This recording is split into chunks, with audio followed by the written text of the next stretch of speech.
ورحمة الله وبركاته corona নেতৃত্বর নতুন জুমা মসজিদে ঈদ উল ফিতরের নামাজ আল্লাহ শুকর আলহামদুলিল্লাহ সমাপ্তি হলো। ঈদ উল ফিতরের নামাজ সমাপ্তি হওয়ার পরে পরে সকল মুসল্লি ভাইদেরকে নিয়ে বর্তমান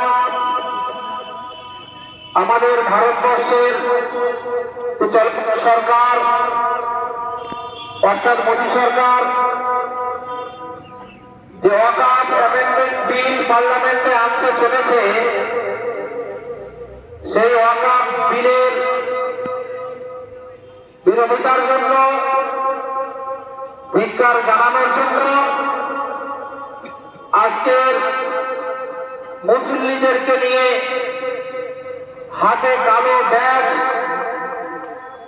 কালো প্লাকার্ড, কালো কাপড় বেঁধে আমরা গণতান্ত্রিক পদ্ধতিতে শান্তিপ্রিয়ভাবে প্রতিবাদ জানাই, ধিক্কার জানাই। আমরা ঈদের নামাজের পরে পরে সরকারকে এই মেসেজ বা বার্তা দিতে চাই, এই ওয়াকফ আইন কালা কানুন অনতি বিলম্বে যেন প্রত্যাহার করা হয়। এই ওয়াকফ কালা কানুন যেন অনতি বিলম্বে প্রত্যাহারের দাবি আমরা সকল মুসলিম বর্গদেরকে নিয়ে জানাচ্ছি। সরকার পক্ষ যেন এই বিল অনতি বিলম্বে বাতিল করে। ঠিক তার সাথে সাথে যে সমস্ত দেশ, যে সমস্ত রাষ্ট্র নির্যাতিত, নিপীড়িত ফিলিস্তিন এবং গাজার উপরে অকাট্য নির্যাতনের শৃঙ্খলা চালিয়ে যাচ্ছে, তাদেরকে ধিক্কার জানাই। সারা পৃথিবীর বড় বড় মুসলিম রাষ্ট্রনায়কদেরকে ধিক্কার জানাই ফিলিস্তিন গাজাবাসীর পাশে না দাঁড়ানোর জন্য। আমরা আমাদের পশ্চিমবঙ্গের সরকার মাননীয় মুখ্যমন্ত্রী মমতা ব্যানার্জিকে আবেদন জানাবো যে আপনি আপনার সাধ্যমতো এই ফিলিস্তিনের এই গাজাবাসীর সমর্থনে আপনার বিবৃতি আমরা আশা করব, এবং তার সাথে সাথে এটাও আশা করব মাননীয়ার কাছে যে মোদী সরকার যে কালা কানুন আনতে চলেছে, ওয়াকফ অ্যামেন্ডমেন্ট বিল, এই ওয়াকফ অ্যামেন্ডমেন্ট বিলের বিরুদ্ধে আমার পশ্চিমবঙ্গের মাননীয় মুখ্যমন্ত্রী মমতা ব্যানার্জির ভূমিকা যেন আমরা অনস্বীকার্য ভাবে দেখতে পাই।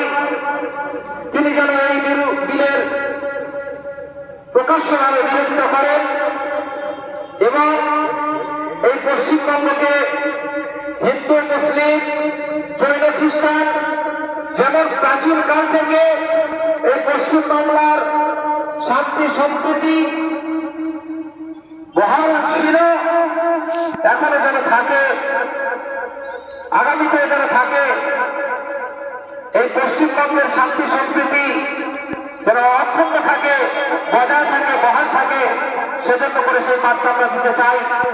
সাথে সাথে আজকের আমরা এই যে আমাদের অনুষ্ঠান, আমাদের যে উৎসব ঈদ উল ফিতর উৎসব উদযাপন করার পরে পরে আমাদের বিজাতি ভাই, হিন্দু ভাইদের যে সমস্ত উৎসব আছে, আমরাও চাই সেই সমস্ত ভাইরা শান্তিপ্রিয় ভাবে তাদের উৎসবে তারা উদযাপন করুক।